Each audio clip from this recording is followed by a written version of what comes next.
చిరంజీవి గారు మొన్న 'బ్రహ్మానందం' అనే ఒక సినిమా ఈవెంట్ ఫంక్షన్‌లో చేసిన కామెంట్స్ అనేవి దేశవ్యాప్తంగా కూడా విమర్శలకు దారితీసింది. ఒక వివాదంలో ఆయన ఇరుక్కోవడం మనం చూసాం. మరి ఆయన కామెంట్స్‌ని ఏ విధంగా చూడొచ్చు? ఇప్పుడు ఇదే అంశం మీద డిస్కస్ చేయడానికి ప్రెజెంట్ మనతో పాటు అప్పాజీ గారు సీనియర్ ఫిల్మ్ జర్నలిస్ట్ వారితో ఒకసారి మాట్లాడి తెలుసుకునే ప్రయత్నం అయితే చేద్దాం. నమస్కారం సార్. నమస్తే ఆదిత్య.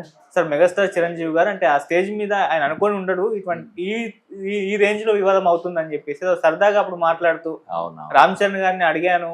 అబ్బాయి కావాలి. అమ్మాయి ఉంది. ఆల్రెడీ ఇంకొక అబ్బాయి వస్తే మన లెగసీని కంటిన్యూ చేస్తుందని చెప్పేసి అది నవ్వుతూ అలా ఒక సరదాగా చెప్పేసారు.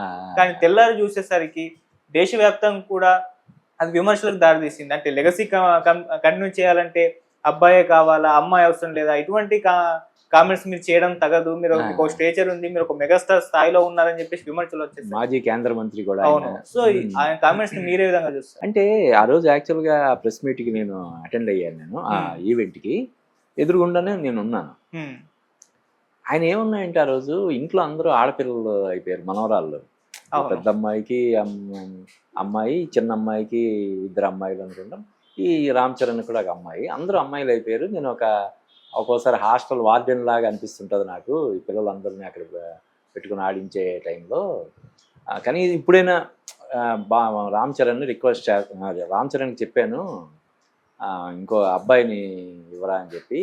కానీ వాడికి ఈ క్లింకారా అంటే ఎప్పుడైతే అని ఇష్టం, మళ్ళీ అమ్మాయినే కంటాడేమో అని నాకు కొంచెం భయంగా ఉంది అన్నట్టుగా ఆయన క్యాజువల్గా మాట్లాడాడు. అది అంటే ఇంట్లో అందరూ ఆడపిల్లలే ఉన్నప్పుడు ఒక బాబు మనవడు పుడితే బాగుంటుందని చెప్పి కోరుకోవడం అనేది చాలా సహజమైనటువంటి విషయం. అంటే ఇది రాజకీయ కోణంలో ఇంకో కోణంలో చూస్తున్నప్పుడు మనకు కొంచెం తప్పుగా అనిపించవచ్చు. కానీ మామూలుగా నువ్వు ఆలోచించు. ఇప్పుడు నేనే ఉన్నాను. ఇప్పుడు మా అబ్బాయికి ఆల్రెడీ ఒక పాప పుట్టింది. మళ్ళీ ఇంకోసారి కన్సీవ్ అయితే బాబు పుడితే బాగుంటుందని అనిపిస్తుంది. అలా అని చెప్పి ఆడపిల్ల అంటే ఇష్టం లేదు అలా అని కాదు కదా. ఆల్రెడీ పాప పుట్టింది, బాబు పుడితే నెక్స్ట్ ఇంకా బాగుంటుందని అనిపిస్తుంది కదా. పైగా ఇప్పుడు ఇది పాప పుట్టడం బాబు పుట్టడం మన చేతుల్లో ఉంటుందా కదా. ఆయన ఏంటంటే అందరూ ఆడపిల్లలు అయిపోయారు, మనవడు పుడితే బాగుంటుంది అని చెప్పి ఒక అభిలాషని ఆయన వ్యక్తం చేశాడు. అక్కడ వారసుడు ఆ లెగసీ అనే ఇది చేయడం వల్ల అవి బాగా, అంటే ఇందాక నేను ఉన్నట్టు ఆయన మాజీ కేంద్ర మంత్రి, అంతకుముందు ప్రజారాజ్యం పార్టీ అధినేతగా కూడా ఉండడం, రాజకీయాల్లో అప్పట్లో క్రియాశీలకంగా ఉండడం, ఇప్పుడు పవన్ కళ్యాణ్కి బ్రదర్ కావడం, రామ్ చరణ్ తండ్రి, ఇలాగా ఇన్ని ఉండడం వల్ల, ఇన్ని కోణాల్లో ఆయన ఇది ఉండడం వల్ల ఆ వారసుడు అనే ప్రయోగాన్ని కొంతమంది తప్పుపడుతున్నారు. కానీ మామూలుగా ఆలోచిస్తే ఇప్పుడు మన ఇంట్లో చెప్పాను కదా, ఎవరైనా సరే ముగ్గురు నలుగురు ఆడపిల్లలు పుట్టిన తర్వాత, మనవరాళ్ళు పుట్టిన తర్వాత, అరే మనవడు ఉంటే బాగుంటుంది అని చెప్పి ఆలోచించడానికి మనం ఎలా తప్పుపడతాం చెప్పు కదా. ఇందాక చెప్పే పెద్ద అమ్మాయికి ఆడపిల్ల, రెండో అమ్మాయికి ఇద్దరు ఆడపిల్లలు, రామ్ చరణ్కి ఆడపిల్ల, నలుగురు ఐదుగురు మనవరాళ్ళు ఉన్నప్పుడు నెక్స్ట్ మనవడు పుడితే బాగుంటుంది అని చెప్పి అనుకోవడం తప్ప చెప్పు, కాదు కదా. అయితే అక్కడ ఏంటంటే బై మిస్టేక్ ఆయన వారసుడు అది అనే ఇది రావడం వల్ల దాన్ని పనిగట్టుకొని రాజకీయంగా విమర్శించే ఇది చేస్తున్నారు. అదే మరీ అంత తప్పు పట్టడానికి ఏం లేదని నా అభిప్రాయం. ఓకే సార్, ఈ మధ్య కాలంలో మనం చూస్తున్నాం ఇలా, అంటే స్టేజ్ పైన అప్పుడు ఎక్స్పెక్ట్ చేయం కానీ ఏదో మాట్లాడేస్తూ ఉంటాం, తర్వాత తెల్లారి చూసేసరికి విచిత్రంగా విమర్శలు వచ్చేస్తూ ఉంటాయి. ఆ స్టేజ్ మీద అంటే ఏదో ఫ్లోలో వెళ్ళిపోయి మాట్లాడేస్తూ ఉంటారు, తర్వాత విమర్శలు అవ్వడం, తర్వాత వీడియోలు చేసి సారీ చెప్పడం చాలా సందర్భాల్లో చూస్తాం. ఇప్పుడు మెగాస్టార్ చిరంజీవి గారు కూడా అటువంటి వివాదాల్లో చిక్కుకోవడం చూస్తాం. ఈయన ఏమన్నా మళ్ళీ ఒక వీడియో చేసి క్లారిటీ ఇచ్చే ప్రయత్నం చేస్తారు. ఎందుకంటే మనం చూస్తాం దిల్ రాజు గారు అప్పుడు బయటకు వచ్చి చెప్పారు ముక్క చుక్క అని చెప్పేసి చేసిన కామెంట్స్ కి. ఆ తర్వాత మొన్న అల్లు అరవింద్ గారు దిల్ రాజు గారితో అంటే రామ్ చరణ్ మూవీ ఫ్లాప్ అన్నదానికి ఆయన ఒక వీడియో క్లారిటీ ఇచ్చే ప్రయత్నం చేసి ఇలా ప్రతి ఒక్కరు బయటకు వచ్చి చెప్పడం చూస్తున్నాం సార్. మరి ఇంత విమర్శలు వచ్చేస్తున్నాయి కదా, చిరంజీవి గారు ఏమన్నా క్లారిటీ ఇచ్చే ప్రయత్నం చేస్తారు? అంటే ఇది దేశవ్యాప్తంగా జాతీయ స్థాయిలో దీని గురించి చర్చ జరుగుతున్నప్పుడు ఈయన మాజీ కేంద్ర మంత్రిగా కూడా పనిచేసి, రాజ్యసభ సభ్యులుగా పనిచేసి, ఒక పార్టీని లీడ్ చేసి, అంత పెద్ద పొజిషన్లో ఉన్న ఒక వ్యక్తి, కోట్లాది మందికి పరిచయం అయినటువంటి ఒక వ్యక్తి ఆ వివక్ష చూపించడం అనేది, లింగ వివక్ష చూపించడం అనేది కరెక్ట్ కాదు కదా అనే అభిప్రాయాలు ఎక్కువగా వ్యక్తం అవుతున్న నేపథ్యంలో ఆయన దాని గురించి ఒక చిన్న వీడియో విడుదల చేసినా చెయ్యొచ్చు. అంటే తనది దురుద్దేశం లేదా మరొకటి లేకపోయినా కూడా అది కన్వే అవ్వడం వేరే రకంగా కన్వే అయినప్పుడు అది సారీ చెప్పడంలో తప్పేం లేదు కదా. కానీ సారీ చెప్పేంత తప్పని నాకైతే అనిపించట్లేదు పర్సనల్గా.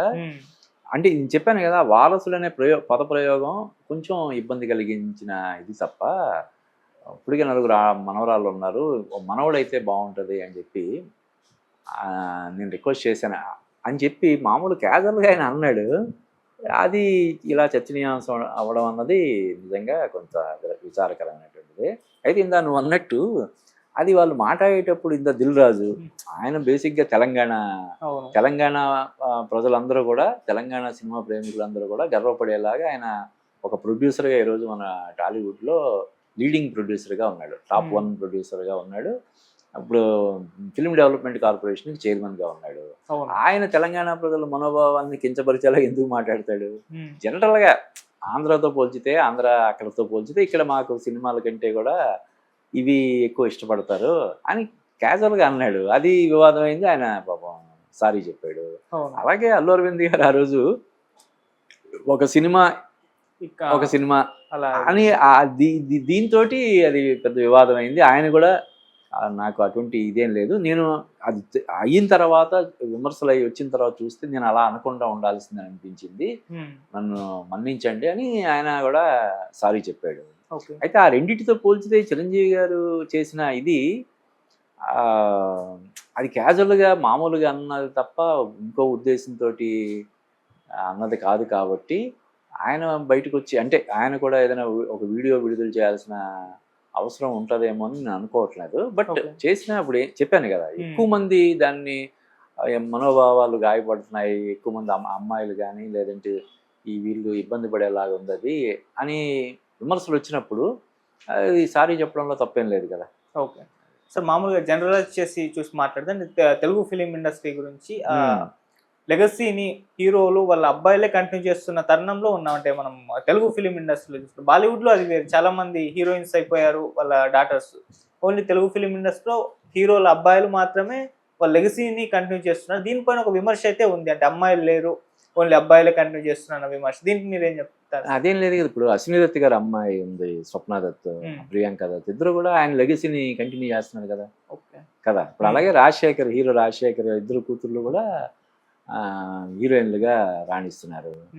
ఇప్పుడు అంత జెండర్ బియాస్ అనేది పెద్దగా లేదు. అలాగే బాలకృష్ణ గారి అమ్మాయి కూడా ఇప్పుడు యాక్టివ్గా అన్స్టాపుల్ ప్రోగ్రామ్ కానీ ఆయన సినిమాలకు సంబంధించిన ఇప్పుడు అఖండ 2, మొన్న వచ్చిన ఈ సినిమా, వీటన్నిటిలో ఆమె యాక్టివ్గానే ఉందని మనకి తెలుస్తుంది. ఆమె కూడా స్టేజ్ ఎక్కి మాట్లాడుతుంది. కాబట్టి అటువంటిది ఇదేం లేదు. ఒకప్పుడు అలాగైనా ఇప్పుడు బాలీవుడ్లో కూడా ఏక్తా కపూర్, సోనం కపూర్ బాలీవుడ్లో ఉంది. ఇప్పుడు మన టాలీవుడ్లో కూడా ఆ ట్రెండ్ బాగానే ఉంది. అమ్మాయిలను కూడా ప్రోత్సహించే ఇది ఇప్పుడు మన మెగా ఫ్యామిలీలో నిహారిక కదా, అటు హీరోయిన్గా చేసింది, సినిమాలు ప్రొడ్యూస్ చేస్తుంది కదా.